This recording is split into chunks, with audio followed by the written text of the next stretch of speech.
Hey guys, tonight we dive into the world of Japanese tales, so before you get comfy, take a moment to like the video and subscribe.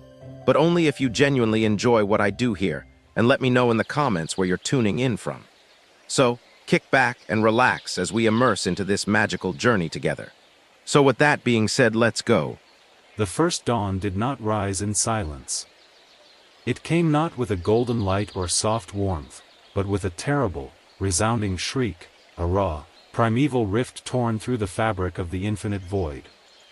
The cosmos quivered as the veil of nothingness was sundered, and from the abyss beyond time, without stars or sky or shore, there stirred a pulse. A breath. A will.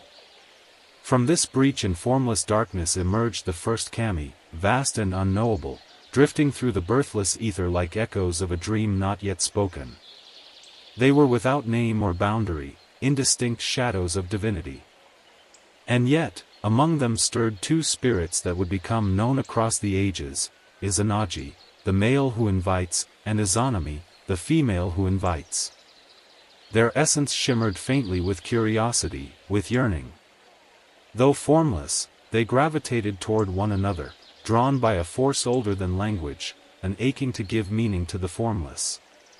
The high celestial gods, distant, eternal beings whose names have been forgotten by even the oldest mountains, watched from a perch beyond comprehension. Seeing promise in these two nascent deities, they summoned them with thunderless command. Bring order to chaos, they intoned without voice, and in response, a gift was extended, the Amenenohoko, the heavenly jeweled spear, carved from the bones of eternity and adorned with pearls of unborn stars. A bridge of iridescent light appeared beneath Izanagi and Izanami, Aim no Okihashi, the floating bridge of heaven. It arched across the churning sea of nothingness, suspended above the abyss. The two kami stood upon it, no longer drifting, now anchored by divine purpose. Izanagi spoke, his voice forming for the first time as a gentle hum. Do you feel it? The world beneath us, she replied, her tone like a sigh at the edge of a dream. It stirs. It waits. Together, they raised the Amenenohoko, its tip glistening with primordial dew.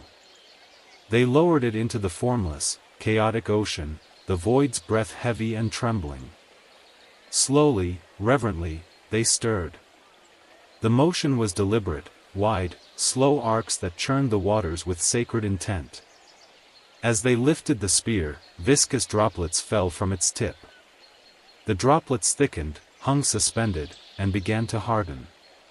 From those droplets formed Onigoroshima, the self-forming island. It rose like a great jewel from the chaos, floating alone in the yawning expanse. Its surface was raw and unshaped, but it pulsed with potential. Land had never existed before, and now it did, drawn not by force, but by will. Moved by awe, the two deities descended from the floating bridge, their feet touching solid earth for the first time in all creation. With every step they took, ripples of possibility spread across the island's surface. It was as if the land itself leaned forward to listen. In the center of the island, they erected a grand palace with walls of starlight and columns hewn from crystallized intent. They named it the Palace of Eight Hero, a dwelling befitting gods, a monument to the act of creation. Standing together beneath its roofless expanse, Izanagi turned to Izanami. This land shall not be alone, he said. We must shape the world beyond this island, and fill it with life. Her eyes sparkled. Then let us begin. Let us create together. But creation, like all sacred acts, required ritual. They constructed a great pillar at the heart of their palace, Amano-Mahashara, the heavenly august pillar, and prepared for the rite of union. The pillar symbolized the axis of the world, the spine of existence. To encircle it was to bind heaven and earth in one motion. Before the ceremony, Izanagi bowed solemnly. We must walk in opposite directions, each honoring our half of the circle. Izanami smiled and nodded. Then let us meet in the middle. She turned left, he turned right. They began their walk. When they met on the other side of the pillar, Izanami, her voice trembling with anticipation, spoke first. "Ah! What a beautiful man I have found." Izanagi stopped. His face, until then glowing with warmth, dimmed. "No," he said firmly. "The man must speak first. That is the way of balance. You have broken it." A silence followed. The wind seemed to still. Yet, the desire to create burned brightly. They repeated the ritual, this time correctly. As they met again, Izanagi spoke first. "What a radiant woman I have found," he said. Now the act was complete. They embraced, and from their union flowed the first land masses. With each sigh, a new island formed. Awaji. Io. Oki. Tsukushi. And finally, Honshu, vast and sprawling. But something was wrong. The islands, though beautiful, bore imperfections, wrinkled shorelines, quaking earth, mountains that wept fire. "Why?" Izanami whispered one night, her hand resting on the trembling earth. "Why are they not perfect?" Izanagi stared at the stars. "Because we erred, once. And even gods cannot undo the beginning." But Izanami was undeterred. "If land is flawed, then let us create what walks upon it. Let the world be full." The palace of 8 Hero now stood atop Onigoroshima like the beating heart of a new world. Its walls, woven from celestial silk and woven prayers, shimmered with the hues of morning mist and midnight starlight. But within that sacred hall, the mood grew somber. Though Izanagi and Izanami had brought forth land, it was flawed. The memory of their misstep during the pillar ritual lingered, like a shadow on still water. Still, Izanami pressed forward, her spirit alight with sacred fire. "If land bears scars," she declared one morning, standing atop a windswept ridge, "then we shall shape what lives upon it to endure, spirits, rivers, beasts, and mountains." Izanagi nodded, but concern flickered in his gaze. "We must be careful. Creation is no longer light. It is weight." Together they returned to the heart of the island, and Izanami raised her hands to the sky. From her breath came wind, swift and playful, darting between the newly formed hills. She laughed as it tickled her hair and raced to the sea.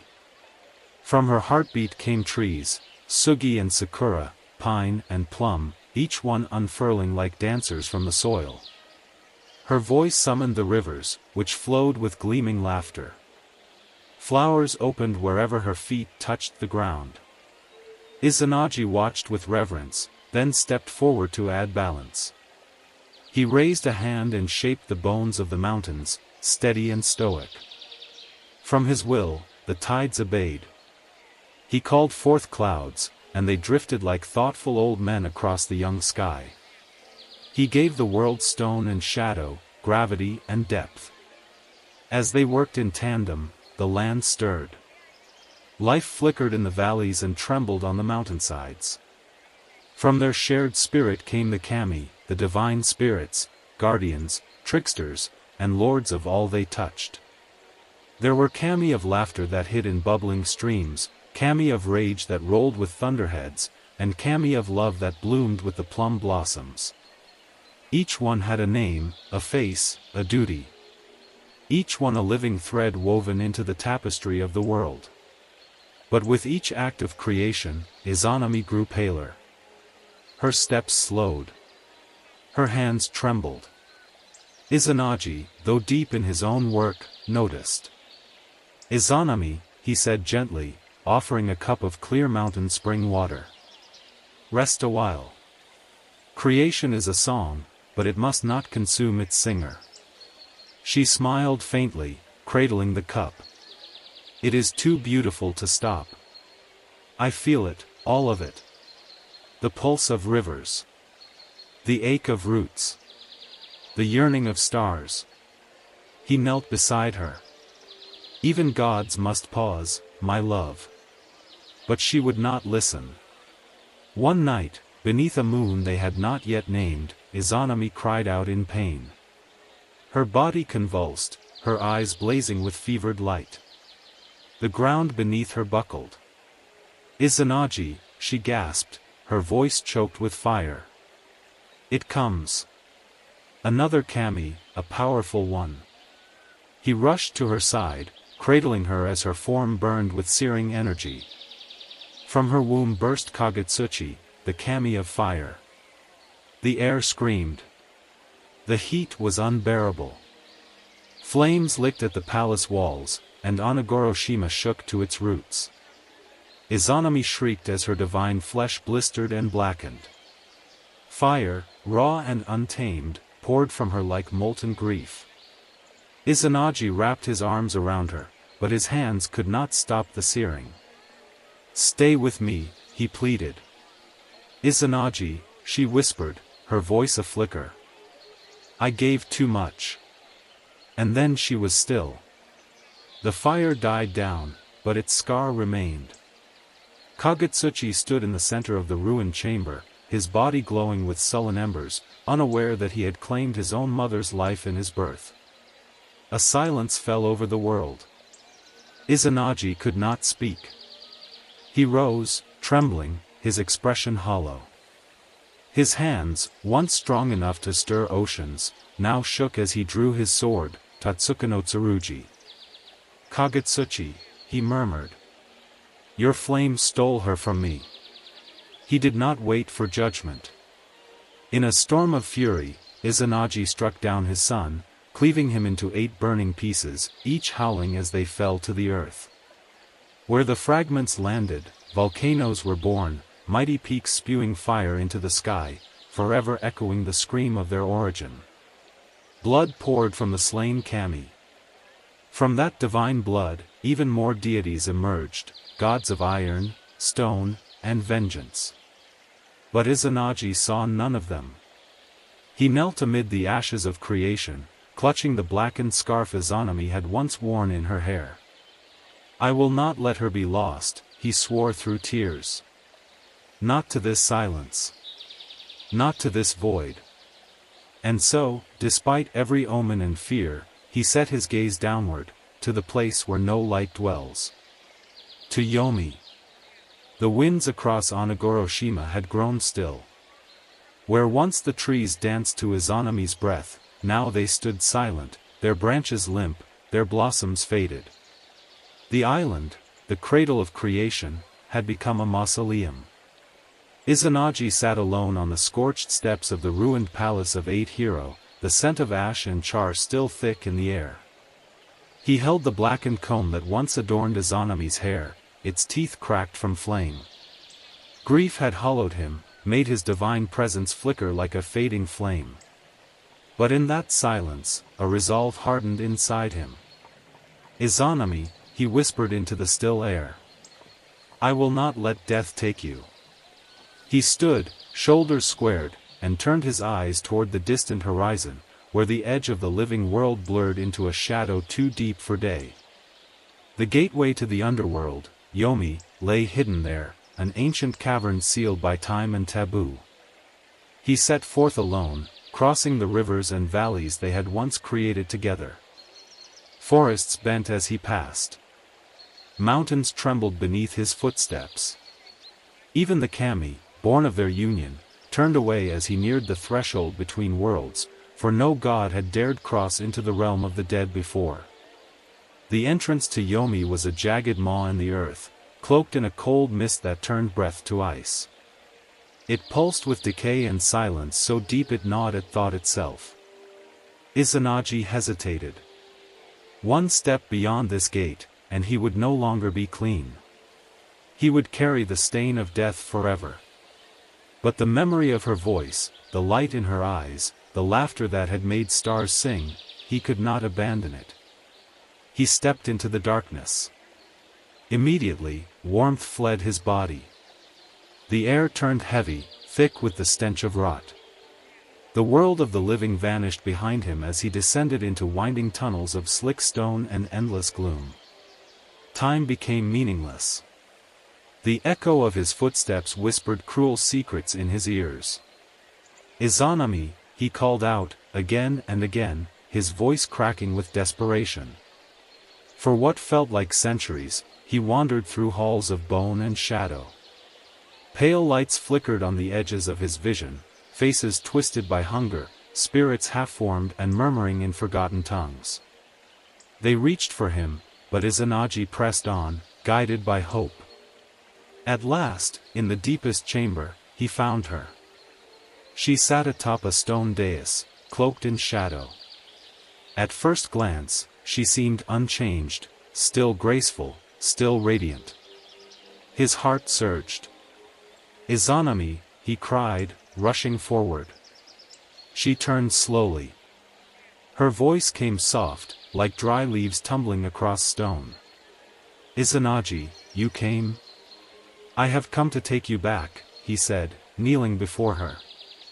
"Come with me. Let us return to the world we made." But she did not rise. Her eyes dimmed. "I have eaten the food of this realm," she said. "I am bound. I am no longer as I was." "You are still my wife," he insisted. "The world is empty without you. I can bear no more loss." She turned her face away. "If I return, I will bring ruin. The darkness clings to me. I must seek permission from the rulers of Yomi. Wait for me, but do not look upon me." "I swear," he whispered, pressing his forehead to the cold stone. "I will not look." She vanished into a rear chamber, and Izanagi waited. He waited as the cold seeped into his bones, as the shadows danced like phantoms. But hours became ages, and fear began to fester. What if she had lied? What if she had been claimed fully by Yomi? His hand trembled as it reached up to his hair. He pulled a slender comb from his topknot and whispered a prayer to the lingering light. Striking it against the floor, a flickering flame bloomed, a pale fire revealing the truth. And what he saw shattered him. Izanami's body, once divine, now crawled with rot. Her flesh was swollen and split, writhing with maggots. Her limbs were stiff, her eyes clouded. 8 foul kami, the thunder deities of Yomi, clung to her like tumors, grotesque embodiments of decay and death. She turned slowly. You broke your promise." Tears streamed down his face. "Forgive me," he choked. "I needed to see you, I had to know." But her eyes no longer held love. Only rage. "You shame me," she hissed, her voice echoing with 1,000 hollow wails. "Now you will stay here. Forever." She raised her hand, and from the depths of Yomi came the Shikome, the hags of the underworld, twisted, shrieking things with clawed limbs and eyeless faces. They surged toward Izanagi. He turned and ran, his heart thundering louder than the pursuing footsteps. He sprinted through the tunnels, the flame from his comb flickering madly. Behind him, the Shikome wailed, their footsteps scraping the walls, their voices a chorus of the damned. Drawing his Tatsuka no Tsurugi, he slashed at the shadows, carving his way through rot and ruin. He threw down his headdress, and it became a vine of wild grapes, tangling the hags. He cast away his comb, and it sprouted into bamboo shoots, splitting the floor and delaying their chase. Still they came. Finally, he pulled from his sleeve a cluster of peaches, fruits sacred among gods. With all his strength, he hurled them behind him. The moment they struck the earth, light burst forth, and the Shikome screeched in terror, retreating into the dark. Ahead, the pale light of the living world returned. He had reached the border. Yamatsu Hirasaka, the slope between death and life. With a final cry, Izanagi rolled a massive stone into the mouth of the underworld. The earth trembled, and the gates slammed shut. From the other side, Izanami's voice rang out, no longer soft, no longer loving. If you leave me, Izanagi, I will claim 1,000 lives from your world every day. He closed his eyes. Then I will give life to 1,500. And so, the cycle was born. Izanagi stood before the great stone he had rolled across the mouth of Yomi, panting, his hands still trembling from the blade's weight and the chase of death. Behind that stone lay the woman he had loved, once a goddess of creation, now queen of the dead. Before him stretched a world sullied by his descent. The sky had dulled. The wind whispered of death. His body felt heavy, his skin tainted. He touched his face and felt grime clinging, not dust, but the spiritual filth of Yomi, the residue of rot and sorrow. This impurity, he muttered, voice hoarse, must not remain. He wandered eastward until he reached a sacred river, its waters still untainted by the underworld. There, surrounded by reeds that bowed in reverence, Izanagi cast off his armor and robes, each article clattering onto the earth. As they touched the ground, kami were born from them, spirits of decay, shadows born of grief and loss, twisted remnants of his journey. But he did not stop. He stepped into the water and shivered. Not from cold, but from the purity pressing against the corruption within him.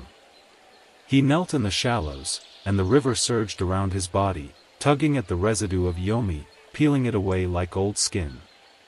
He began to wash. As he scrubbed his left eye, a warmth bloomed. Light burst from his palm, and a radiant figure emerged from the river spray, Amaterasu Amikami, the goddess of the sun. She rose with a brilliance so fierce the river glowed gold, and the reeds bent low in her presence. She looked upon Izanagi with calm, clear eyes. "Father," she said, her voice like morning. "You have walked through death to return to life. I shall bring light to all who live." Awe filled him. "You shall reign over the high plain of heaven, Takamajihara. You will be the light that never falters." Then he turned and washed his right eye. A silvery glow coalesced into a tall, quiet figure, Tsukuyomi no Mikoto, the moon god. His form shimmered like moonlight on still water. "You are serenity," Izanagi declared. "Yours shall be the night. Walk the quiet hours and guide the dreams of the world." Finally, Izanagi washed his nose. There came a sudden gust, a wild cry of wind and sea, and a third god burst forth, laughing and thrashing, Susanoo no Mikoto, the storm god. His hair flowed like waves, his eyes like thunderheads. "Father," he bellowed. "What would you have me tear apart?" Izanagi looked upon this third child with wary affection. "You will rule the seas and the storms. You must temper your rage with duty."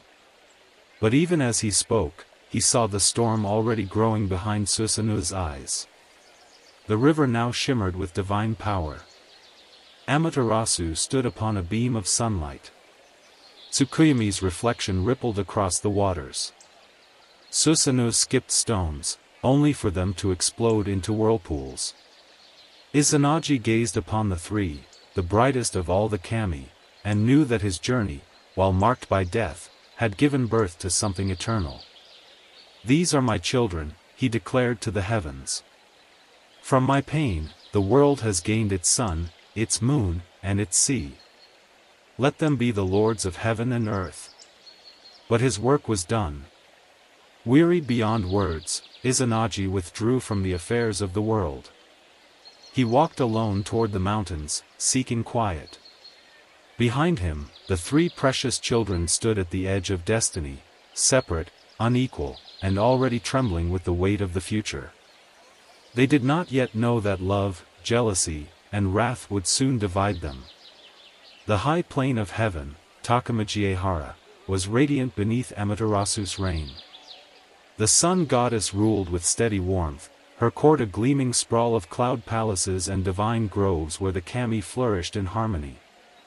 Tsukuyomi drifted quietly across the night sky, watching from afar with measured calm.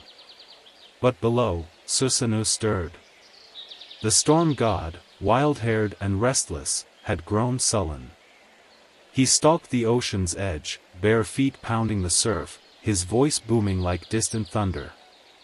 "Why should I rule the sea?" he spat. "The waves do not sing to me. The sky does. The wind does. Why am I cast below while she basks above?" In secret, Susanoo would race storms across the heavens, his fury uninvited. He pulled tides into whirlpools, broke coral reefs into shards, and hurled fish into the clouds, laughing as they flopped down over distant villages. The kami whispered. The rice paddies flooded. The balance trembled. Izanagi, now withdrawn into his mountain hermitage, sensed the discord from afar. The shrines built in his name had grown quiet. "The world cannot hold the sea when it rages like fire," he murmured. Summoning his wayward son, the old god's voice thundered from beyond mortal hearing. "Susanoo, have you fulfilled your duty?" The storm god stood atop a cliff, his hair whipping like banners. "I have no desire for this role. I wish to see my mother. I long for Yomi, for the only goddess who ever understood me." The skies darkened with his cry. Lightning cracked. Even the mountains shuddered. Izanagi, grieved but resolute, spoke only once more, "Then you are no longer of this world." Susanoo was banished. Before he left, he cried out to the heavens. "Then let me at least say farewell to my sister, the sun." And so he ascended once more to Takamajihara, his arrival like a typhoon. The divine courtiers panicked. Winds roared. Trees uprooted themselves. The very sky seemed to tear at its seams. Amaterasu heard the disturbance and girded herself. Clad in shining armor, her sword at her side, she stepped from her golden palace to confront the tempest that now walked her sacred land. There, at the gate of the high plain, she met her brother. "Why have you come?" she demanded. Her voice shone like noonday light, unwavering. "Speak quickly, or I will blind you with my gaze." Susanoo raised his hands, smiling with crooked charm. "Peace, sister. I came to bid you farewell." But she did not lower her blade. "Your winds have drowned fields. Your tantrums have terrified the kami. You are poison to harmony." "Then let us test that," he said. "Not in war. In ritual." Amaterasu narrowed her eyes. "What do you mean?" "We each bear sacred items," Susanoo said. "Let us exchange and breathe life into them. From our breath shall new kami be born. Let the gods themselves judge the purity of our hearts." Amaterasu hesitated, then agreed. From her neck, she removed a magnificent strand of sacred magatama beads and handed it to her brother. He took them gently, then crushed them between his teeth, chewing them as he summoned his divine energy. With a gust of wind, he spat them into the air. 5 gods were born from her beads, brilliant, strong, male deities who descended into the clouds with thunderous cries. Amaterasu took Susanoo's great Tatsuka no Tsurugi. She snapped it into 3 shards, ground them in her mouth, and breathed out 3 goddesses who shimmered with grace, sunlight woven into their hair. Susanoo grinned. "I have created more. I have created sons. The victory is mine." But Amaterasu frowned. "You used my beads. The purity of the source belongs to me." Beneath the ritual, jealousy festered. Susanoo's pride cracked. In a rage both sudden and terrifying, he lashed out, not at her, but at her lands. He stormed through Takamajihara, tearing rice paddies from the soil, flooding gardens, and ripping sacred trees from their roots. He slaughtered a heavenly colt and hurled its flayed body through Amaterasu's weaving hall, where the sun goddess's handmaidens wove the robes of day. The colt crashed through the roof. Blood and bone scattered. One of her handmaidens fell on her loom, impaled and lifeless. Amaterasu screamed, not in pain, but in horror. Then she vanished. She fled to a cave, a secret, ancient place known only to the oldest stones, and sealed herself inside. Amano-Iwato, the heavenly rock cave. The world dimmed. The sun was gone. Darkness fell not as night, but as a great and unnatural silence. When Amaterasu vanished into the Amano-Iwato, the world did not slip into slumber, it collapsed into shadow. The divine light that once bathed Takamajihara, that had warmed the rice fields and summoned flowers from the soil, was gone.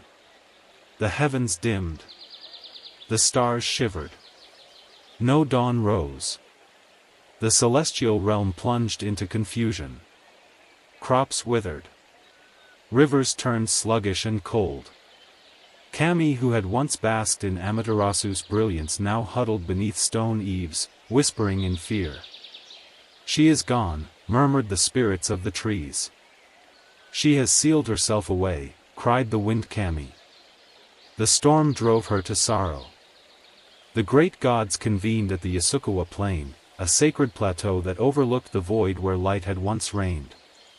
In a trembling ring, the Kami gathered, gods of mountains and rivers, of forests and flame, of laughter and grief. Even Omoikane, the deity of wisdom, arrived draped in thought. The leaders of the gathering stood closest to the mouth of the heavenly rock cave, whose mouth was sealed by a massive boulder, immovable by mortal or god. Within, Amaterasu wept in silence, her light coiled within her, unwilling to grace the world that had betrayed her. "What shall we do?" one Kami asked, his face pale with worry.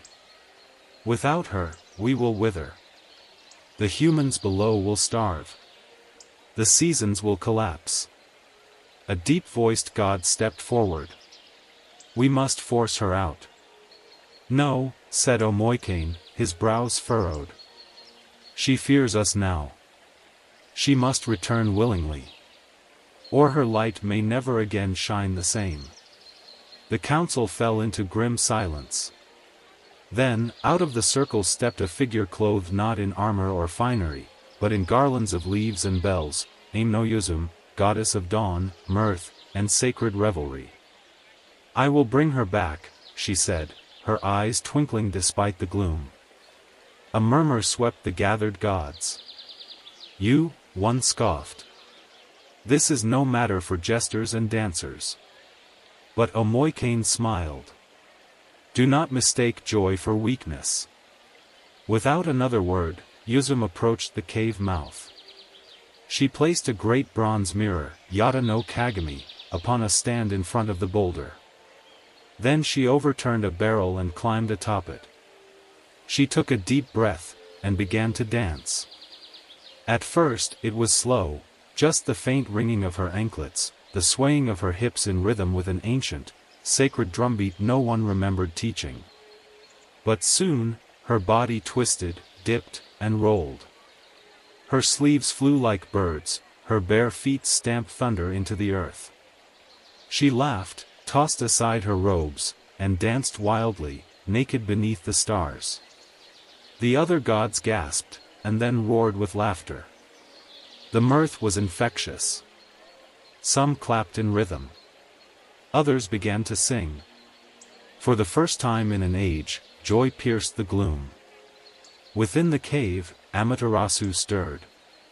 "What is this?" she wondered. What madness lives in the dark? Drawn by the sound of revelry, something she had not heard since before Susanoo's rage, Amaterasu crept toward the entrance.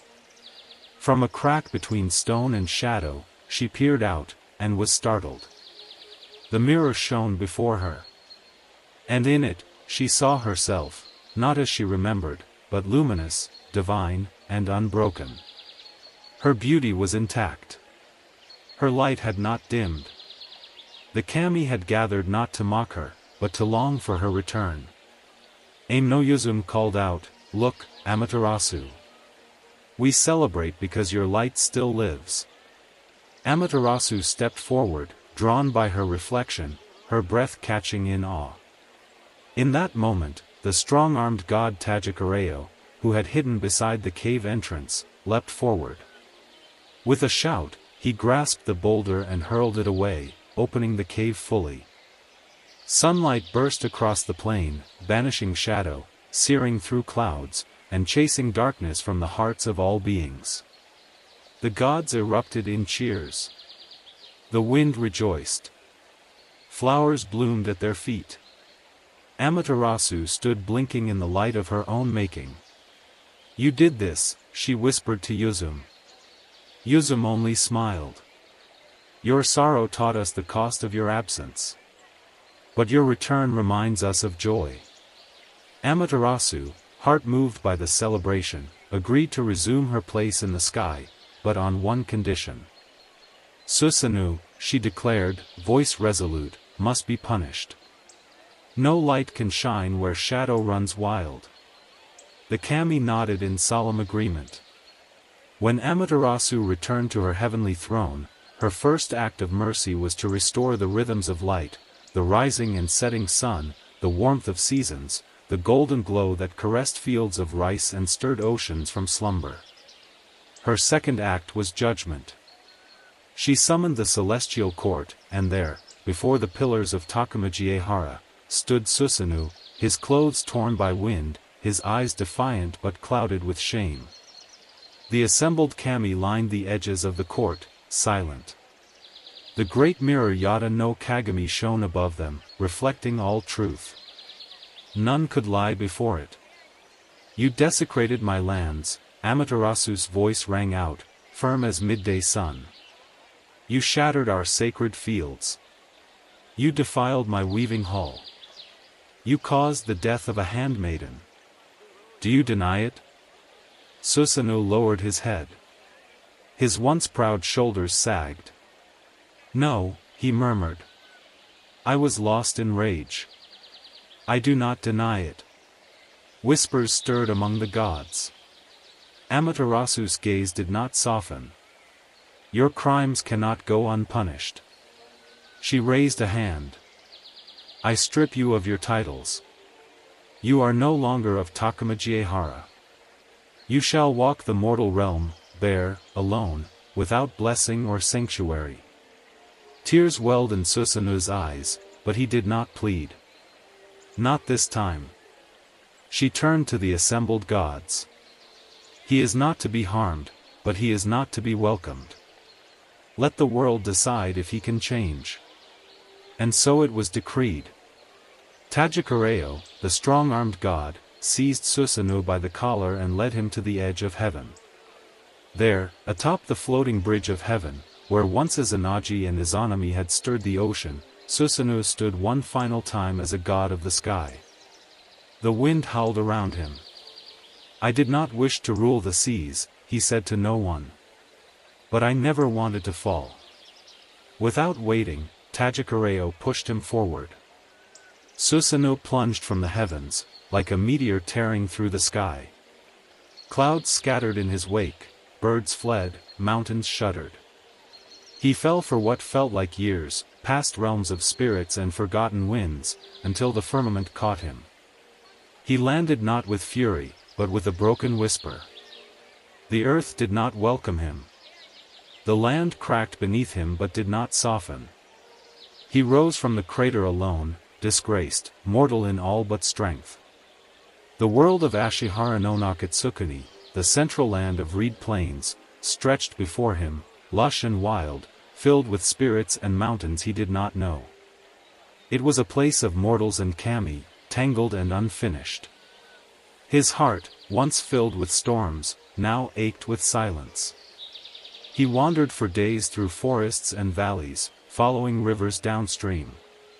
He passed villages who feared him, beasts who snarled, and winds that no longer answered his call. No altar stood for him. No prayer was uttered in his name. But one evening, as the sun dipped low, Susanoo came upon a humble hut at the foot of the high river in the region of Izumo. Outside knelt an old man and woman, their shoulders shaking as they wept beside a trembling girl. The girl had long black hair and eyes full of tears. She clung to her mother's sleeve. Moved for the first time in a long while by something other than pride, Susanoo stepped forward. "What troubles you?" he asked, his voice softer than the breeze. The old man looked up, surprised. "Stranger, who are you?" Susanoo hesitated. "A traveler. A former god." The woman wiped her eyes. "Our daughter, Kushinadaheim, is the last of 8. Each year, the beast comes. It has taken our daughters, one by one. And now it comes again." "What beast?" Susanoo asked. The man swallowed hard. "Yamata no Orochi. A dragon of 8 heads and 8 tails, each longer than the mountain spine. Its breath burns. Its eyes drip venom. It crawls from the river mist once a year. And always, it takes a maiden." Susanoo looked at Kushinadaheim, her small hands clenched in fear. Something twisted inside him, guilt, perhaps, or the fading echo of divine duty. He stood tall, the wind brushing his sleeves. "I will face it." Night fell heavy over the Izumo plain, thick with mist and dread. The villagers had locked their doors. Lamps had been doused. Not even the crickets dared to sing. Only the sounds of weeping came from the old hut at the base of the high river, where Kushinadaheim trembled in her mother's arms. But outside, Susanoo stood with his arms crossed, staring down the path where the monster would come. The old man, Ashinazuchi, approached hesitantly. "You cannot fight it, stranger. You do not know what you face." "Then tell me," Susanoo said, not turning. Ashinazuchi swallowed. "It has 8 heads and 8 tails. Its body spans 8 valleys and 8 hills. Its belly crawls with moss. Trees grow from its spine. Its eyes glow red like boiling blood. We once thought it a kami. Now we know it is a curse." Susanoo closed his eyes. In the back of his mind, he saw Amaterasu's face, stern and sorrowful. He remembered the moment he had been cast down, how easily the heavens had turned from him. If he were to rise again, it must be through action, not plea. "I will slay it," he said. "But I need your help." Ashinazuchi looked up, stunned.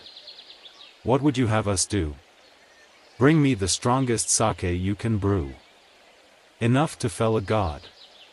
That night, under Susanoo's direction, the old couple brewed 8 vats of sacred rice wine, cloudy, fragrant, and steeped in prayer.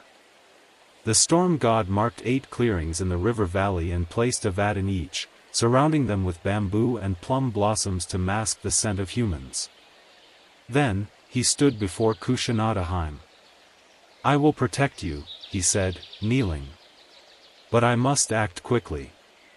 He reached into the folds of his robes and removed a shimmering strand of clouds, a divine binding from the last traces of his godhood. "With this, I will transform you into a comb," he said, "and place you in my hair. You will be safe, and you will see what I do in your name." She looked at him, terrified but trusting. "Will you return me?" He smiled faintly. "Yes.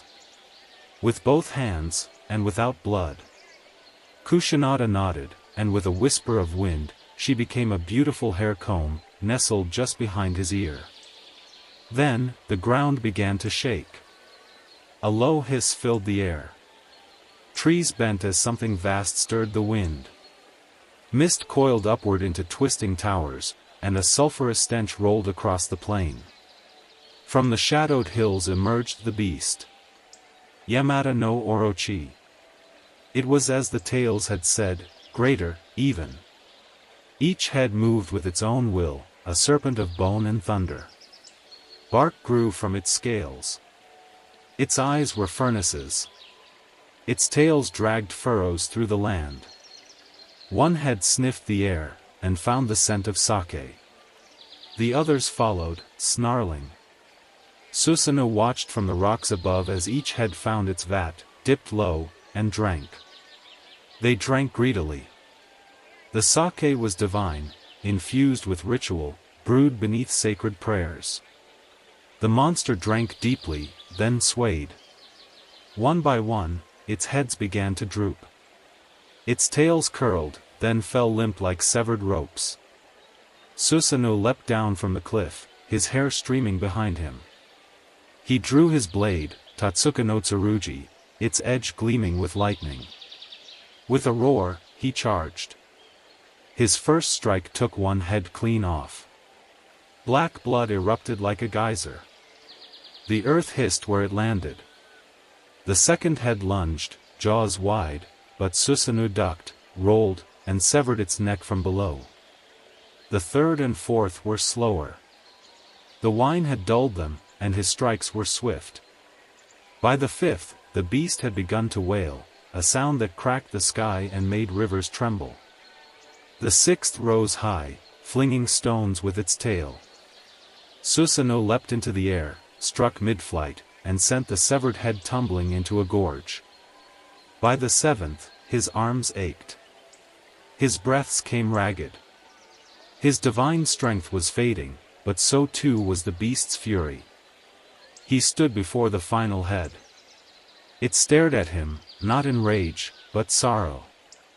As if knowing it had once been something more than this horror. He hesitated, then drove his blade forward, clean and deep.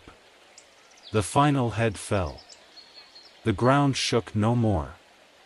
Susanoo collapsed to his knees, the blade trembling in his grip. Then, clang! A strange sound echoed from below. He rose, frowning, and turned to the eighth tail, which lay twitching in the grass. Something shimmered within it, metal, not bone. Carefully, he sliced it open. Inside, buried in sinew and blood, lay a sword. It glowed faintly, its hilt wrapped in red cords, its edge curved like flame. Susanoo lifted it, breath caught in his throat. This is not of this world. The blade thrummed with power, and he knew its name at once, Izanagi no Tsurugi, the grass-cutting sword. It was a sign, not only of his victory, but of his redemption. He placed the comb in his hands, and with a gust of wind, Kusanadaheim returned to her form. She looked up at him, blinking in awe. "You did it," she whispered. "You truly did it." Susanoo, for the first time in countless ages, smiled without pride. The sun rose soft and gold over Izumo, its warmth no longer distant. For the first time in years, it kissed the land without apology. Villagers stepped from their huts cautiously, expecting dread, but found peace. The forest stood quiet. The river, no longer red with ash, flowed clear. On the riverbank, Susanoo knelt beside a flat stone altar he had built with his own hands.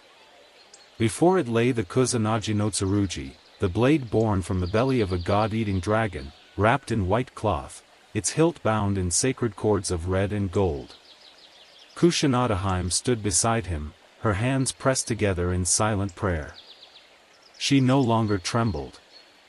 Her eyes, once wide with fear, now held calm admiration. "You're leaving?" she asked. He nodded slowly. "There is a debt I must repay."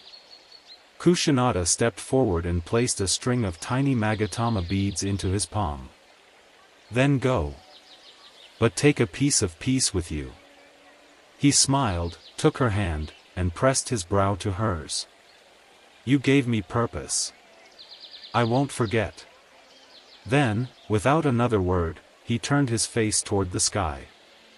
Though he had been banished, Susanoo still knew the paths through the clouds. His exile had severed his titles, but not his essence. With wind beneath his feet and stormlight in his bones, he ascended the old way, through whispering winds and slanting light, past the thundering gate of Amaterasu, the bird boat of heaven. At the gates of Takamajihara, the heavenly guards bristled. Susanoo, they barked, spears raised. You have no place here. I seek only my sister, he said, voice calm. Not to reclaim my place, but to offer something that belongs to her. The guards hesitated. The sword on his back glimmered with power. At last, one departed to announce his presence. Far within the palace of light, Amaterasu stood before her court. Her golden robes flowed like sunlight across the floor. The call came, her brother had returned. The room stiffened. Let him come, she said, voice like dawn.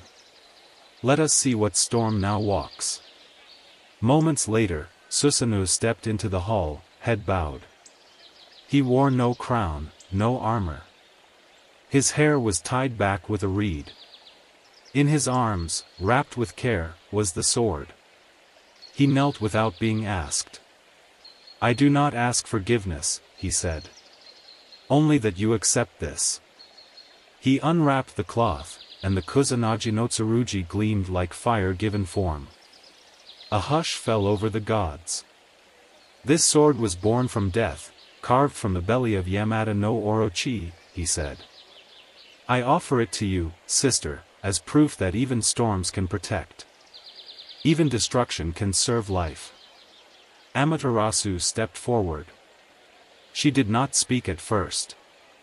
Her eyes fell on the sword, then on her brother.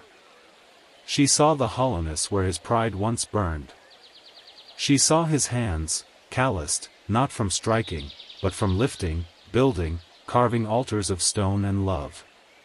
She reached out and took the blade. It shimmered in her grip as if pleased to be where it belonged. You still carry destruction, she said. But now it is tempered. He bowed lower. I carry your light in it now. The court stirred, but Amaterasu lifted her hand. This sword shall be one of the 3 sacred treasures, she declared. It shall represent valor, not wrath. And it shall pass to the rightful rulers of the land below. The gods bowed in approval. Then she turned to her brother.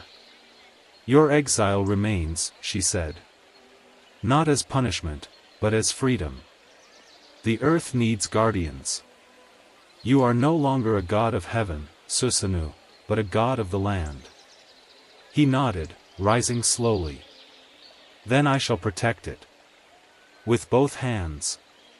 As he turned to leave, Amaterasu called out softly, brother. He paused. She met his eyes. Thank you. And for the first time since the world was young, the sun and storm smiled at one another. Susanoo descended from the heavens not in thunder, but in silence. He walked alone through the misted groves of Izumo, the region that had first taken him in. The fields were damp with morning dew. The river ran clear where once it had groaned beneath the shadow of Orochi. He no longer strode like a tempest. Each step was deliberate, gentle, the weight of past fury now tempered by purpose. The villagers watched him from afar, once fearful, now reverent. Rumors had spread like wild cranes. That he had slain the 8-headed dragon. That he had returned bearing gifts from the heavens. That the storm had become a protector. But Susanoo spoke little. He had no desire for praise. His mind turned to Kushinadaheim. When he found her again, she was tending a garden beside her parents' hut.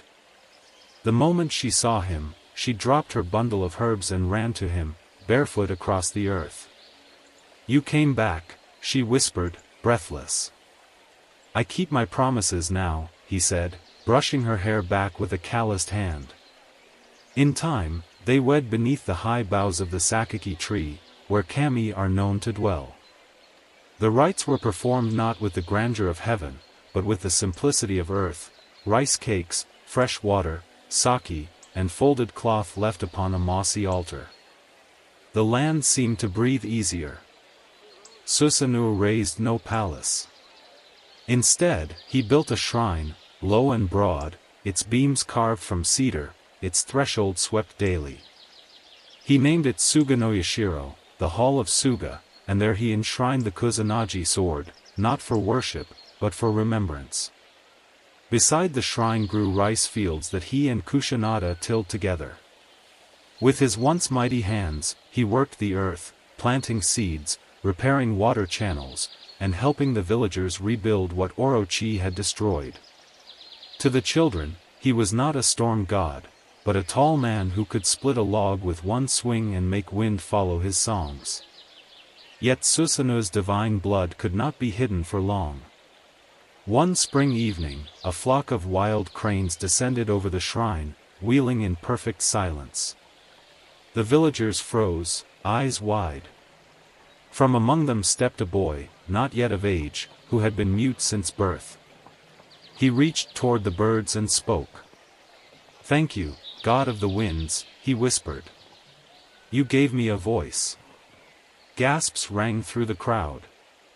Susanoo, standing in the shadow of his shrine, said nothing.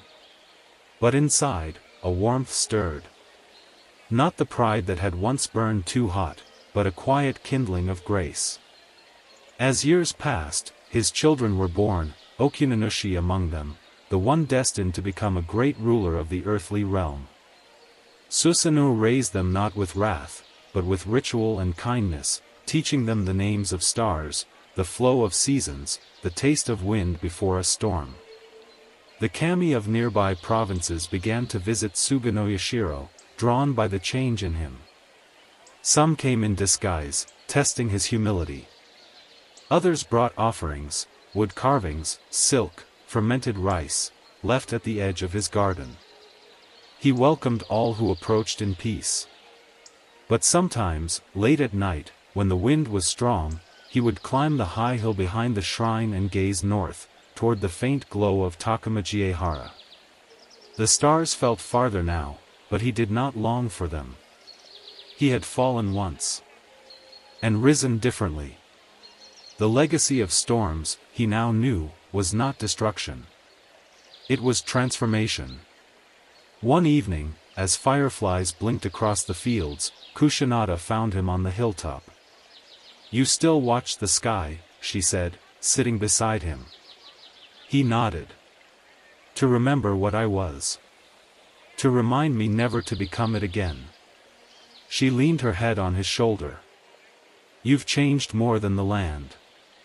He placed his arm around her. "Let the heavens keep their courts and mirrors. This soil, this home, is where my truth resides."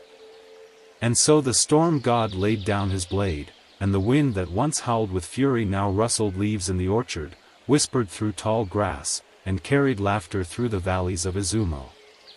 From the ashes of wrath, a new world bloomed. Even as peace bloomed in Izumo, a different kind of silence lay over the high plain of heaven. There, in the sun-drenched halls of Amaterasu, the mirror of worlds showed her visions of the mortal realm, mountains clothed in forests, rivers whispering to the sea, and humans, ever growing in number, walking between shrines and shadows. They were clever, but fragile. Gifted, but flawed.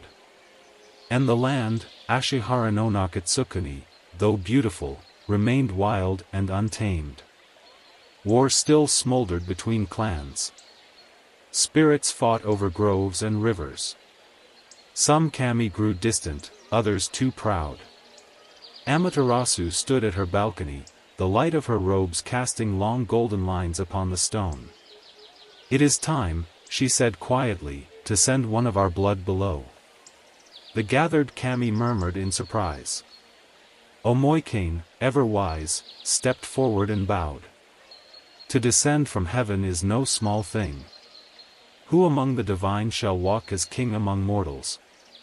Amaterasu's eyes glowed with quiet certainty. "Ninnaji no Mikoto, my grandson." There was silence, then nods of solemn approval. Ninnaji was young, his brow smooth and his gaze bright as dawn. His lineage was unquestioned, the direct line from Amaterasu herself.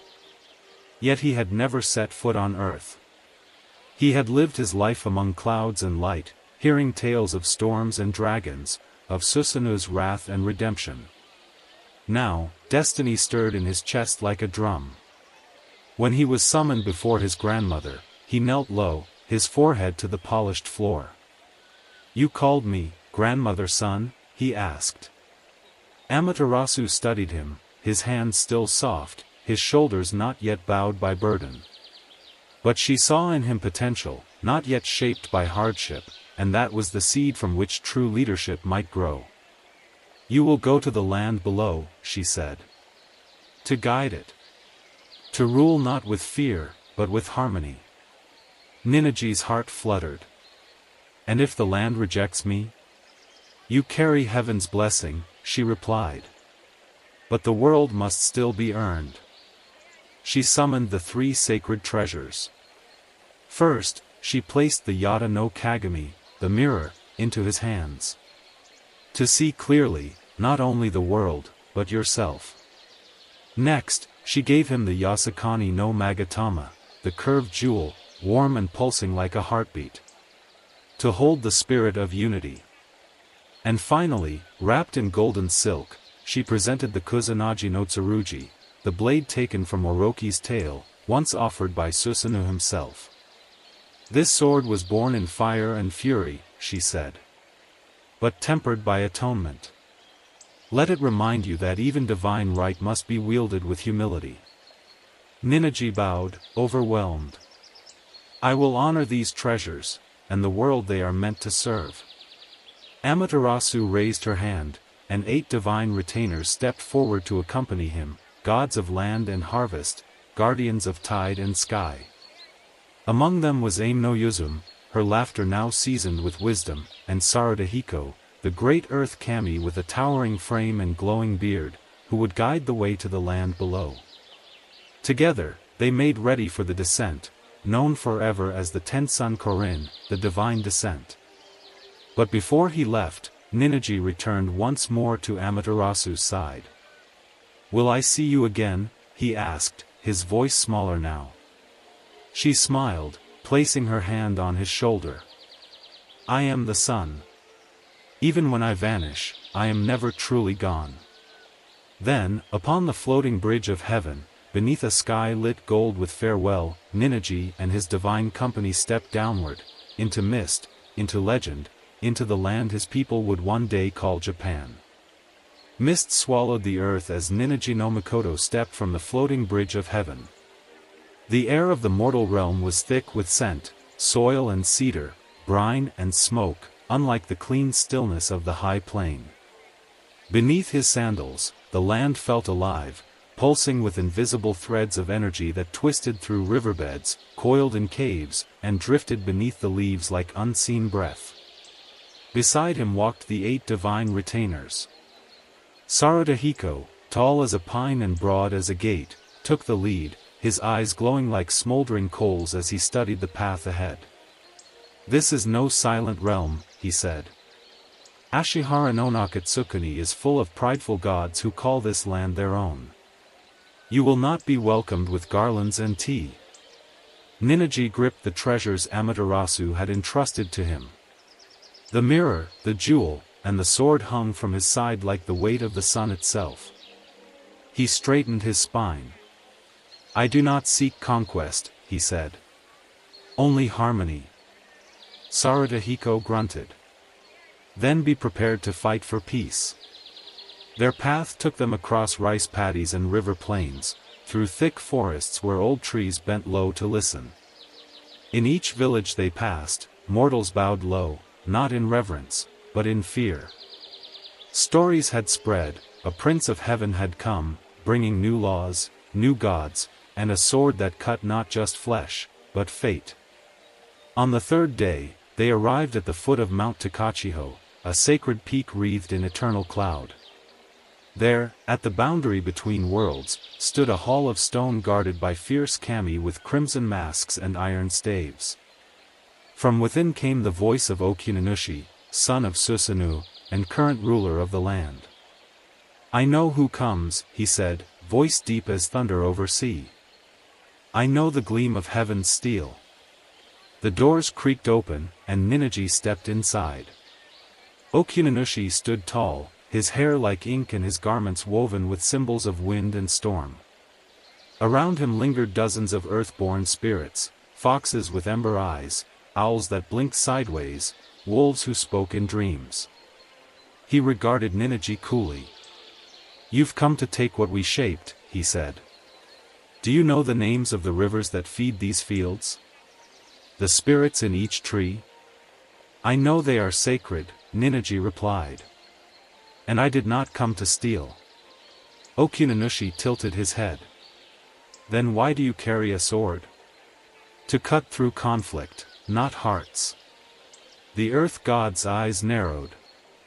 For a long moment, silence thickened like a gathering storm. Then, Okuninushi exhaled. "If you had come in arrogance, I would have cast you into the sea. But I have heard your name whispered by the wind. I know of your grandmother. I know you are not your uncle." Ninigi bowed deeply. "I honor the one who came before me." Okuninushi turned and walked to a fire pit, where flames danced in patterns shaped by old magic. "I will not fight you," he said. "But the land is not mine alone. There are others, jealous, cruel, old. They will test you. They will break mortals and twist gods." He gestured to the shadows behind him. From them emerged a tall, quiet figure with silver eyes. "This is Koto Shiranushi, my son. He will go with you, to guide and to watch. Not as servant, not as spy, but as witness." Ninigi bowed again. "Then I welcome him as a brother." And so the emissary of heaven left the mountain not with conquest, but with alliance. But not all paths would be so open.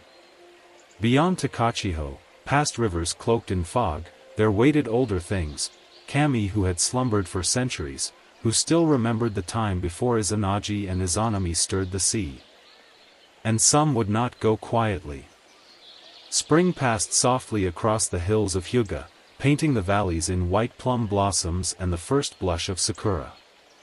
Ninigi no Mikoto traveled the land with calm, his retainers beside him, his presence like a walking sunbeam that warmed the wary hearts of men and soothed the suspicion of lesser kami. But not all encounters could be won with light. One evening, as the sun dipped behind the edge of a mountain ridge, Sarutohiko stopped at a fork in the path. A strange wind brushed past them, carrying the scent of cedar smoke and rain. "Here lies the domain of the twin daughters of Oimitsumi," he said, voice low. "They will test you." Ninigi tilted his head. "Test me how?" "Not with blade or trap," Yuzu murmured. "With temptation." They climbed the slope in silence. The trees here grew taller than those below, their roots tangled in ancient bones.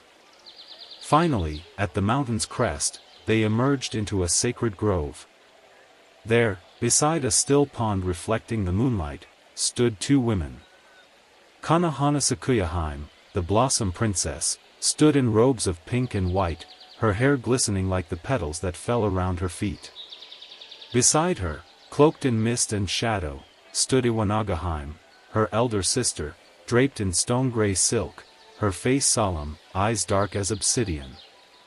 "I have heard of your journey," said Kanahana, stepping forward.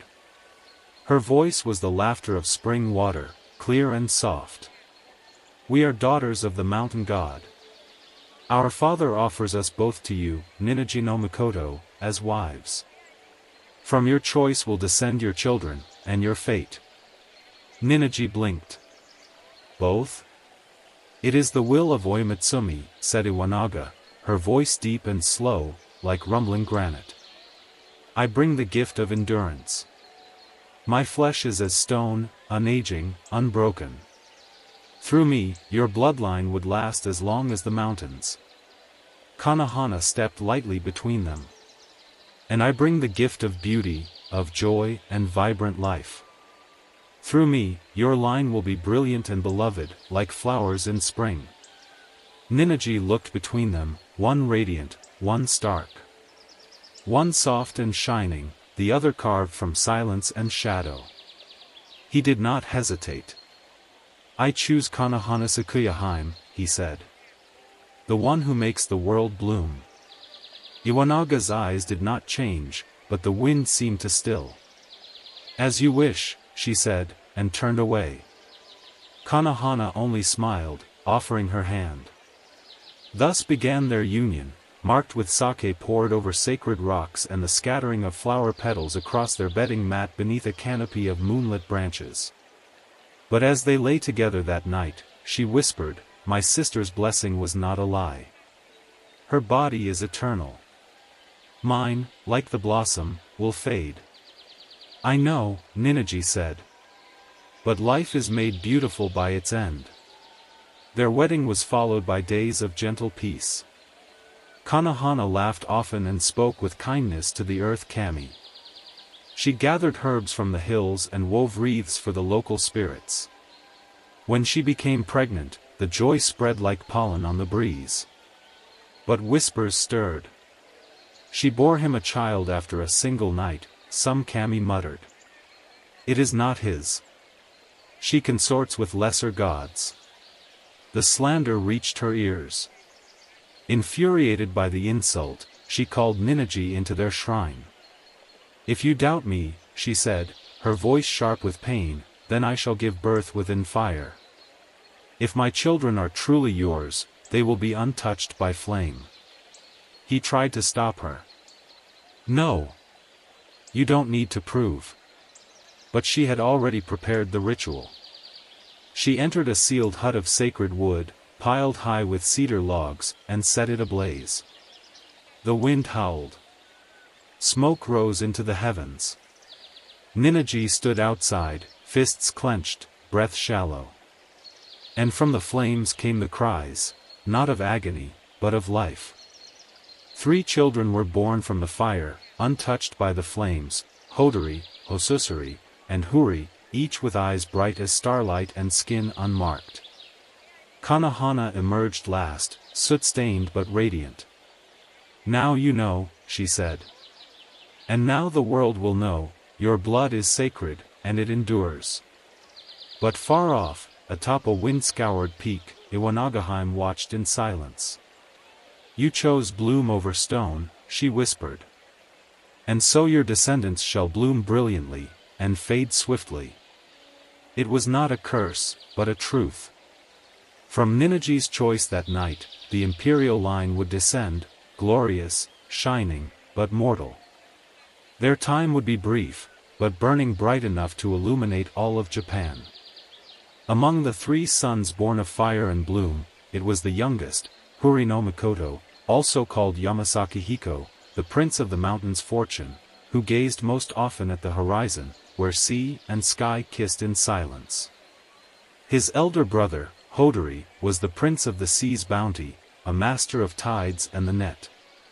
The 2 were close in childhood, raised among the rice fields and cedar groves, but they were born of different elements, one drawn to water, the other to wind and height. One morning, as cranes lifted from the reeds, Huri approached his brother.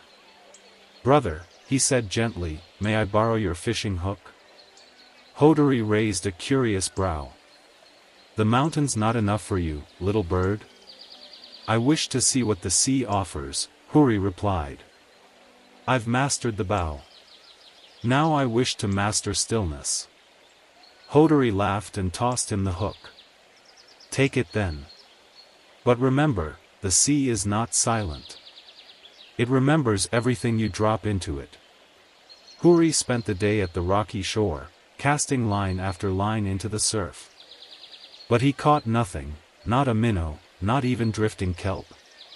By sunset, the tide had taken his brother's hook, and with it, the harmony between them. When Huri returned, empty-handed and downcast, Hodori's smile vanished. "You lost it?" "I'm sorry," Huri said. "I'll find it." I swear it. But Hodori's pride flared. It was not a tool. It was an heirloom. Passed down from our grandfather's hand. The sea does not return what it takes.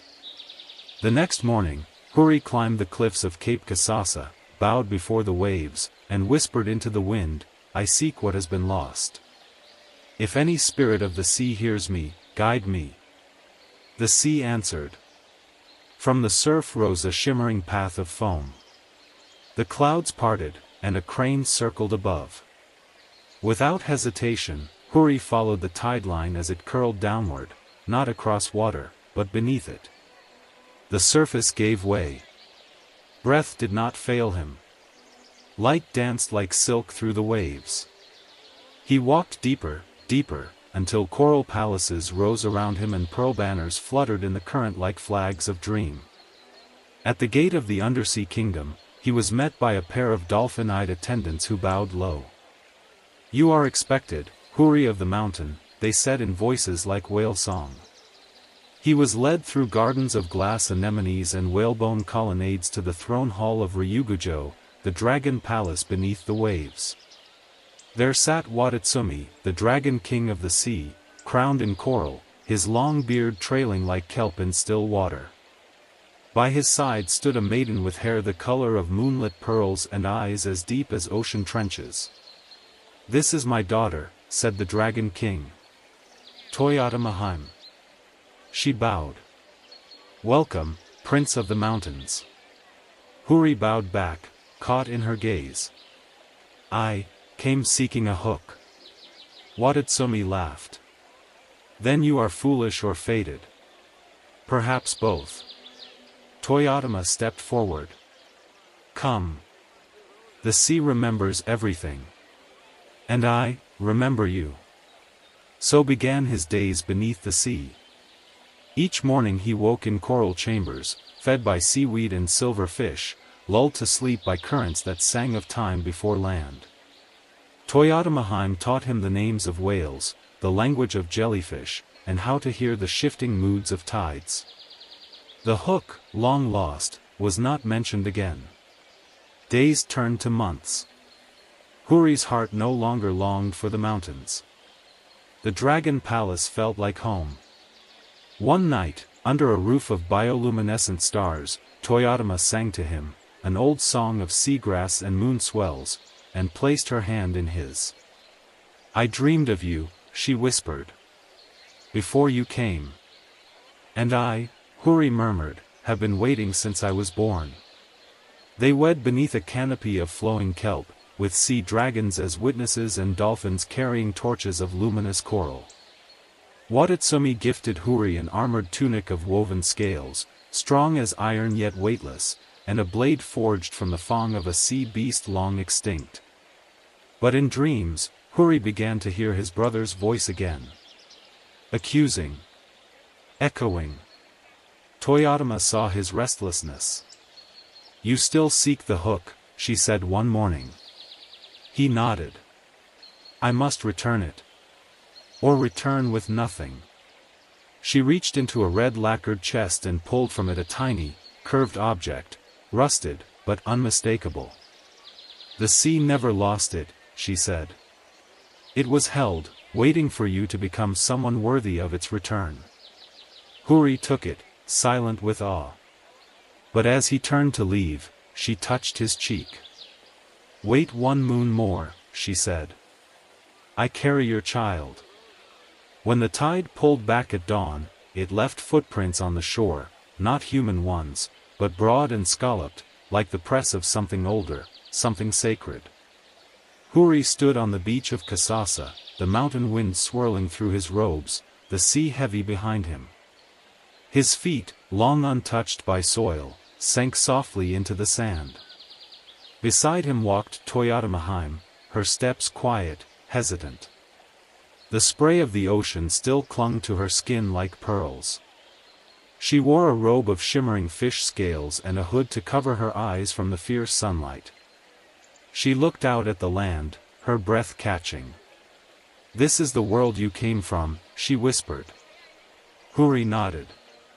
and the one I promised to return you to. Our child should be born here." The Dragon King, Watatsumi, had given his blessing. Though reluctant, he understood the weight of prophecy, of bloodlines destined to shape the future of both sea and land. He had warned Toyotama, once she bore a child on the surface, the bond to the ocean realm would fray. "I do not fear losing the sea," Toyotama had replied. "Only that the land may not receive me kindly." They built a birthing hut on the shore, thatched with reeds and woven with sacred straw, as tradition demanded. The walls were low, meant to shield, not for defense, but for secrecy. For it was well known, a daughter of the sea must never be seen in her true form during labor. "I must return to the ocean's form when I give birth," Toyotama told Huri, eyes dark as deep current. "You must not look upon me. Promise me." "I promise," Huri said, pressing her hand to his lips. "Not even the gods could draw my eyes from you if you wished them closed." But as the moon ripened over the sea, and her cries echoed across the shore, Huri stood just outside the hut, trembling with fear and wonder. Inside, he heard a sound, not pain, not the voice of his wife, but something else. A song. Low and strange, like whale song twisted with wind. Curiosity stirred in him like a rising tide. "I mustn't," he told himself. "I promised." But his feet moved. His hand pressed against the reeds. And he looked. What he saw shattered him. No longer clad in her human form, Toyotama writhed in her true shape, a divine sea creature, scaled and vast, with eyes glowing like twin tidipools. Her limbs coiled with grace unfamiliar to earth. Her tail flicked, sending salt mist through the thatched roof. In the center of the hut, their son had just been born, wet with sea brine, wailing into the night. Toyotama turned, her eyes locking with Huri's. He froze, struck silent. Slowly, her divine form receded. She wrapped herself once more in cloth, her breathing deep and broken. "You looked," she said softly. I'm sorry." Tears lined her eyes, but she did not weep. It's not the seeing that breaks the spell. It's the doubt behind it. Huri dropped to his knees. It wasn't doubt, it was fear. "I feared for you. But you did not trust me," she said, voice like receding tide. "Now I cannot stay." He reached for her hand. "No, don't leave. Stay. Raise him with me." But already she was stepping toward the shore, each footfall quieter than the last. The waves came for her like old friends. The sea opened. She turned only once. "I name him Yugaya Fukizu," she said. "Raise him to remember both sky and sea." Then she vanished into the surf, leaving only a ribbon of blue silk drifting in the tide. Huri held their child close that night, weeping without words, the salt of his tears indistinguishable from the salt of the sea. But he kept his promise, at least, the one she gave him last. The boy would be raised in the land of mortals, but would carry two legacies in his blood, one from the heavens, one from the deep. And through him, the next age would begin. The child born from the union of Huri no Mikoto and Toyotama was not like others. His cries echoed not with fear, but with rhythm, as if attuned to wind and tide alike. His skin bore the faint scent of salt, even in the dry air of the mountains. His gaze, dark, unblinking, held the stillness of ocean trenches and the glint of celestial fire. They named him Yugaya Fukizu, the one whose fence was not yet built, for he had been born before the birthing hut could be properly completed, a sign, the priests whispered, of a destiny that could not be confined by ordinary rites. His father, Huri, raised him not with the pride of a prince, but with the longing of a man who had loved and lost. Each day, he carried the child to the shoreline and told him stories of his mother, of sea dragon palaces, of coral gardens, of a lullaby that once calmed typhoons. "Your mother lives still," he would whisper. "Not in the sky. Not in the soil. But in every wave that kisses this shore." Ugaya Fukizu listened, solemn and still. When he was old enough to walk, he climbed hills to watch the cranes in flight. When he was old enough to speak, he asked the names of every star.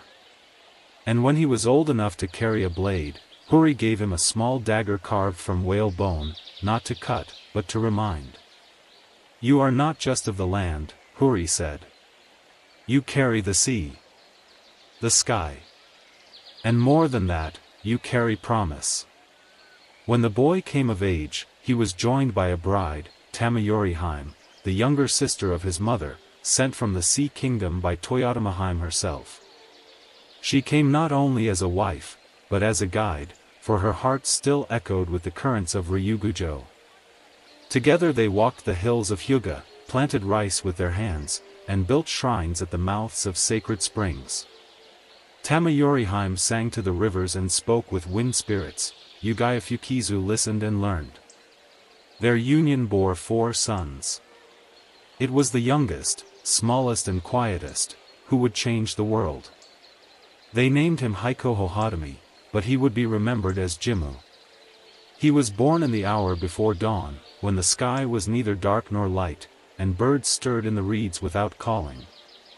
The midwife gasped when she looked into his eyes.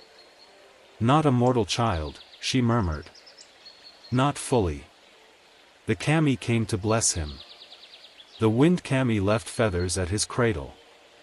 The fire kami kindled a small flame that danced but did not burn. Even Amaterasu, from the high plain, sent her light to kiss his brow in a beam that warmed the room. From an early age, Jimmu showed wisdom far beyond his years. When boys quarreled, he settled disputes not with strength, but with stories. When crops failed in a nearby village, he crossed the hills with seed from his own stores. And when the elders argued about boundaries, he drew a line in the earth and planted sakura trees along it. Let the blossoms decide who may pass. But though peace reigned in Hyuga, the rest of Ashihara no Nakatsukuni was still fractured. Spirits clashed in forests. Warlords claimed divine ancestry and spilled blood in its name. The country needed a center. A voice. A heart. One night, under a full moon, Huri gathered his son and sat with him at the water's edge. "My son," he said, "this world is ready for its sovereign. Not of conquest, but of concord. You must go east, past rivers and valleys, and build a place where all clans may kneel together, not in submission, but in peace." Jimmu nodded. "And where shall I place my feet?" "Where the sun first touches the earth," Huri whispered. "There, let the line of heaven anchor its future." Thus began the Eastern expedition, a journey not only across land, but from myth into history. With divine blood in his veins and the 3 sacred treasures as his legacy, Jimmu would walk toward a destiny unseen since the stirring of the primordial ocean. He would not be the first god to descend to earth. But he would be the first emperor. The morning Jimmu left Hyuga, mist lay heavy on the fields, clinging to the rice stalks like memory. The people lined the roads in silence, not with the jubilation of a procession, but with the hush of prayer. They knew this journey was not for conquest, it was for balance. And balance demanded sacrifice. Jimmu wore no golden armor. His robes were the color of river stone, bound with cords of red and white. Upon his back he carried the Yata no Kagami, slung not to blind but to reflect, and the Yasakani no Magatama, which pulsed against his chest like a second heart. At his side hung the Kusanagi no Tsurugi, the grass-cutting sword, not raised in threat, but gleaming with old promise. Behind him marched his 3 elder brothers, sworn to protect him. And beside him walked a quiet companion, wrapped in a cloak of crow feathers, Yatagarasu, the 3-legged crow, a divine guide sent by the kami of the heavens. It blinked with golden eyes and said nothing, but its gaze never faltered. Their destination was Yamato, far to the east, a region said to be the spiritual navel of the land, a place where mountains sang and rivers knew the names of the stars. But the path there twisted through wild country, scattered with hostile clans, roaming spirits, and gods who had never bowed to heaven's authority. Their first test came at the Kumano Mountains, dense with trees older than names. There, the party was enveloped in a darkness that no sun could pierce. Branches writhed. Roots coiled like serpents. The very wind seemed to whisper, "Turn back. Turn back." "Something seals this forest," Jimmu said, sword half drawn. "A presence, angry." Sarutahiko had warned of the guardian kami of Kumano, Yasomagatsuhai, the spirit of violent calamity. A rogue god born of Izanagi's impurities during his escape from Yomi, it had been cast down into the earth but never truly tamed. As the party camped beneath a cedar thicket, the trees around them began to bleed. Red sap dripped like tears from bark. Their fires flickered cold blue. The soldiers whispered prayers, but the darkness crept closer. Then Yatagarasu flew upward and screamed, a sound sharp and sudden, piercing the veil like a lightning bolt. In that moment, a light descended through the canopy. It was not fire. It was a song, invisible and divine. Amaterasu had sent a spirit, Takamikazuchi, the thunder sword god, riding upon lightning to drive back the cursed mists. The trees recoiled. The bleeding stopped. And the path opened. By dawn, the army had crossed Kumano. Behind them, the forest stood silent, not defeated, but respected. Further east, they encountered a fierce river that had swallowed an entire village. The waters swirled with ill intent, their current unnatural. The people called it Nagara no Kawa, the river of resistance. "It will not part for gods who walk like men," an old farmer warned. "It waits to test you." Jimmu knelt beside the river, touched its edge with his fingers, and whispered, "I do not command. I ask." He took the mirror from his pack and placed it in the river's path. The current stilled, not stopped, but calmed, so that the mirror floated gently, spinning like a sun on the water. From the reeds rose a spirit in the form of a white carp. "You listen," it said. "That is rare in rulers." Jimmu bowed. "I carry heaven's tools, but not heaven's pride." The carp nodded and disappeared. The river parted just enough for them to cross.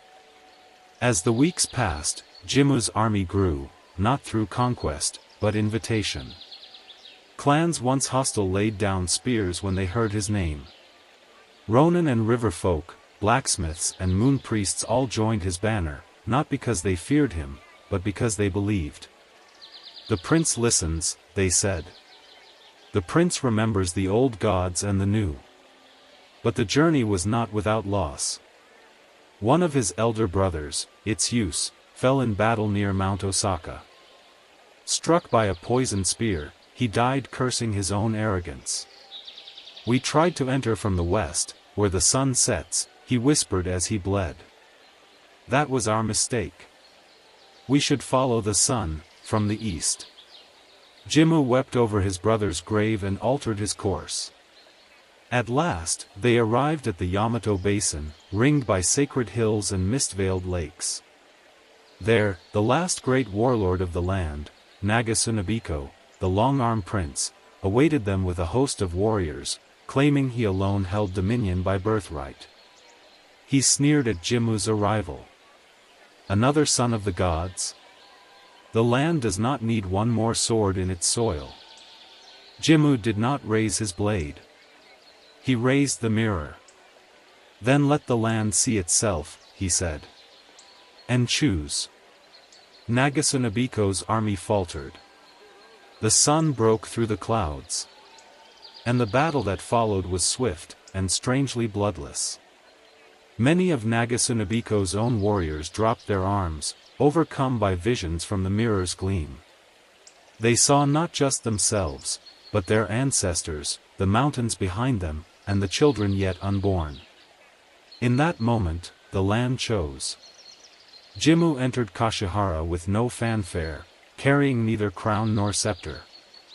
He stood upon a raised earthen platform, flanked by crows and cranes, and declared not conquest, but harmony. I am no god. But I carry the will of heaven and sea and land. I will rule not as a master, but as a keeper. Thus, the first emperor of Japan was enthroned, not atop corpses, but upon memory, lineage, and a vision of balance. And the world shifted. Spring returned to Yamato, and with it came blossoms thick as snowfall. The fields stretched golden with rice, the rivers ran clean, and the people walked without spears at their sides. Emperor Jimmu, the first sovereign of the central land of reed plains, ruled from a palace of cypress wood and thatch, modest, sacred, and open to the wind. The throne was not high, nor gilded. It was shaped from stone quarried from the very mountains he had crossed. Upon it sat not a god in mortal flesh, but a listener, a shepherd of destiny. Yet peace did not still every voice. Far below the city, beneath the roots of old trees and deep in the bellies of stone hills, the old kami stirred. These were the spirits that had been here before Amaterasu's light touched the world, older than swords, older than rice, older even than Izanagi and Izanami's union. They had not been consulted. And now they whispered among themselves. Another ruler with divine blood. But does he know the names of the rocks? Has he asked permission of the wind? Does he remember the bones beneath his palace? One night, under a sky blanketed with stars, Jimmu sat alone in his chamber. The three sacred treasures lay before him. He often meditated in their presence, not to draw power, but to reflect. But this night, the air grew cold. The floor shuddered faintly. From the shadows stepped a figure, neither ghost nor god, but something older. It was Ashihomi, one of Amaterasu's own sons, long since vanished from heaven's councils. His form was cloaked in earth and dust, his voice dry as wind across bone. "You have taken the throne," he said. Jimmu rose calmly. "I was chosen by the land itself." "Were you?" the old spirit said. "Or did the land yield simply to your light?" Jimmu bowed. "What must I do to prove I am not a conqueror?" Ashihomi extended a gnarled hand. "Follow. Listen." That night, Jimmu left the palace in silence, walking beyond the city walls into the wilderness. The emperor's sandals wore thin. His hair loosened. His cloak grew heavy with dew. He climbed Mount Anibi, the sacred peak near Kashihara, alone. There, among the crags, the spirits of the land revealed themselves. From the moss rose an old woman with antlers. From the rock split a man whose skin was slate. A fox with too many eyes. A tree with a face older than the sun. And a serpent who spoke in riddles. "You are the emperor," they said as one, voices overlapping like wind through reeds. "But this land does not belong to you. It belongs to all things that breathe. You must listen not just with ears, but with your blood. You must offer not just rule, but root." Jimmu knelt among them. "Then teach me." The spirits gave him trials, not of sword, but of spirit. He fasted for 7 days beside a shrine of forgotten stone. He slept in a field of wild rice where no tool could cut the stalks. He placed his palm against the oldest tree in Yamato and listened, not for words, but for breath. When he returned to the palace, he called for his ministers. "The land is not ours to possess," he said. "We are its caretakers. From this day, no shrine shall be built without consulting the oldest spirits of its soil." No crop planted without first offering thanks. His words were carved into the stone of his council chamber. Rule not by sun and sword alone, but by listening to root and rain. He built a grove within the palace walls, where no voice was ever raised, and no judgment passed. Only listening. The council of earth was born, and every emperor after him would enter it barefoot. Even the sacred mirror was placed not on a pedestal, but within the soil, half buried, so the emperor might see not just the heavens, but his reflection in the land. And when the wind blew, the old spirits whispered. He remembers. For many years, the rule of Emperor Jimmu was steady, rooted, and luminous. Shrines blossomed like plum trees in the valleys of Yamato. Fields fed the people. The wind no longer carried war cries, only flute songs and the scent of incense drifting from cedar halls. But peace does not erase memory. Far to the south, beyond the reach of roads, the waves began to stir. The fishermen of Satsuma spoke in hushed tones of strange tides, tides that came against the wind, that smelled of pearls and blood. Sea serpents coiled near their nets and vanished without striking. At night, songs echoed from beneath the waves, sad, slow refrains in a voice no mortal knew. The shrine maidens heard them too. "It is her voice," they whispered. "The dragon princess returns." Toyotamahime, once the sea bride of Huri, had long since disappeared into the deep, swallowed by her grief and the betrayal that tore her away from the mortal shore. But her spirit had never stilled. She had watched, from coral palaces and barnacled thrones, as her child was raised, as his child wore the crown of men, as the sea's legacy was forgotten. Now she stirred. And she sent a messenger. On a fog-heavy morning, a young man emerged from the sea at Cape Miho, walking barefoot upon the surf, his robe woven from translucent scales. His eyes were silver, his hair dark as deep water. He bore no weapon. Only a conch shell staff and a small wooden box wrapped in seaweed cords. He was brought before the emperor, who had grown older, his beard now streaked with white. Jimmu studied the stranger and felt something stir in his blood. "Who are you?" The man bowed low, then spoke in a voice that rippled like a tide over stones. "I am Shiatsuchi no Kami, messenger of the Dragon Palace and keeper of ocean memory." "You carry no threat," Jimmu said. "Yet the sea has grown restless." "The sea mourns," the messenger replied. "She gave you her daughter. You gave her a broken promise." Jimmu stood slowly, pain flickering in his eyes. "Toyotamahime, she left of her own will." "No," said Shiatsuchi. "She left because her truth was violated. The vow of secrecy was broken. Her form revealed. Her heart split."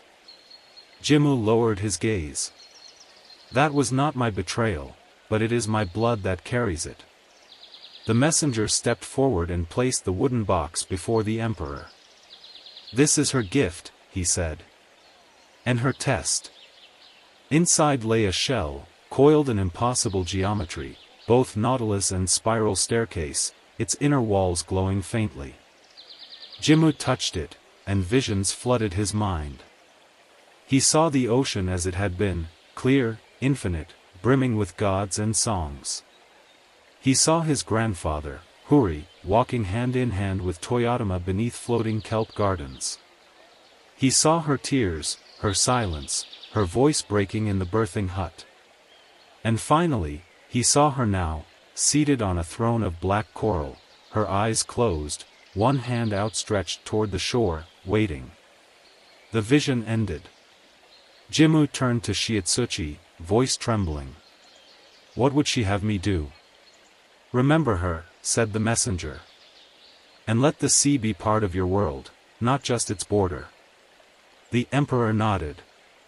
"Then we will build a shrine to her, not as a goddess of myth, but as a mother of the line. She is our root, our sorrow, our salt." So was built the shrine of Tide and Flame, at the mouth of the Miho Inlet, where fresh water meets the sea. It was shaped like a wave frozen in motion.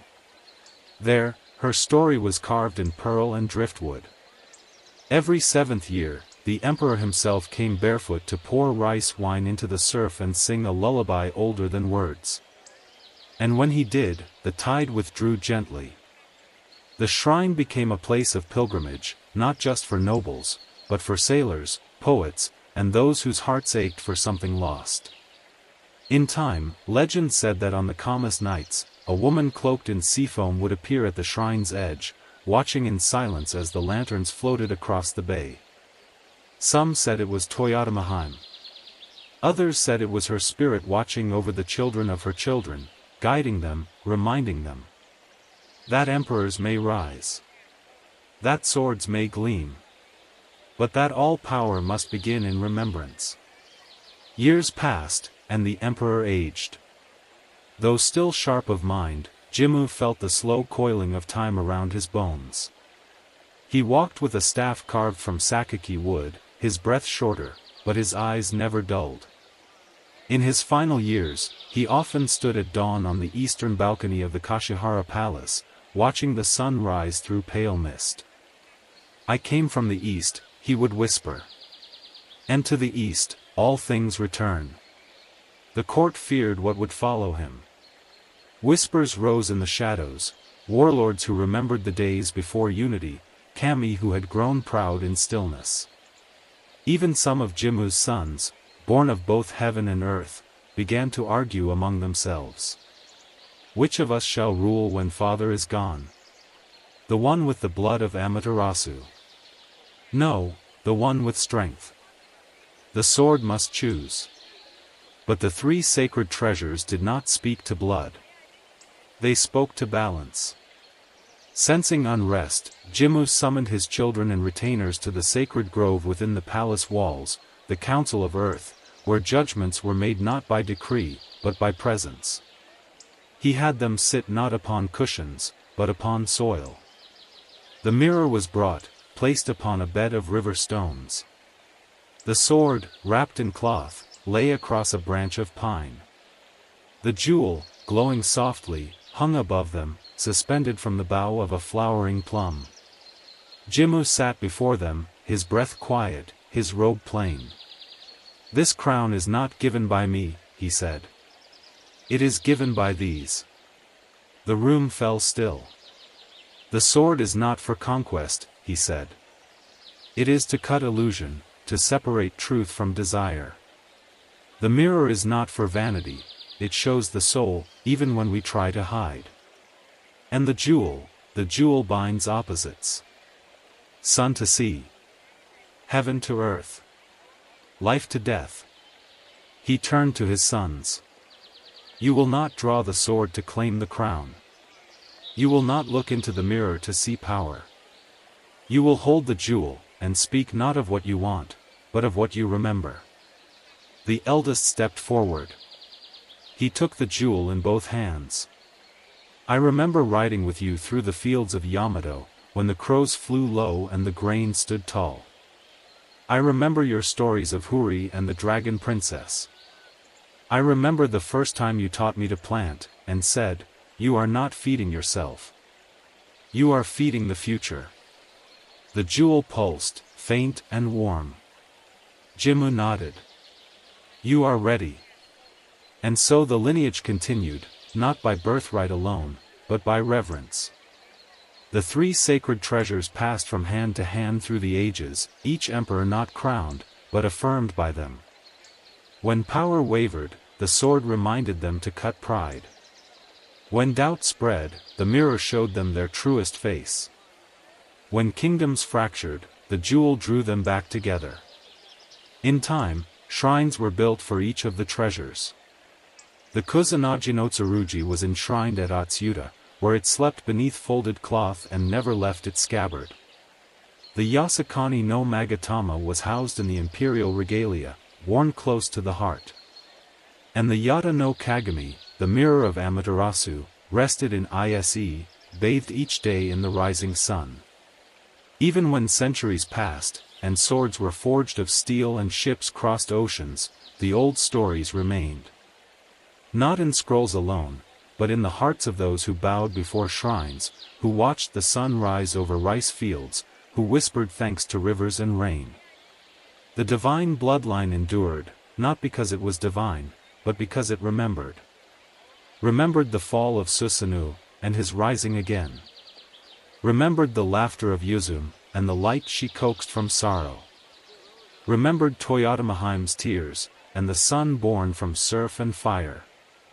Remembered the first emperor, who walked from dawn into dusk, carrying not conquest, but a mirror, a jewel, and a blade.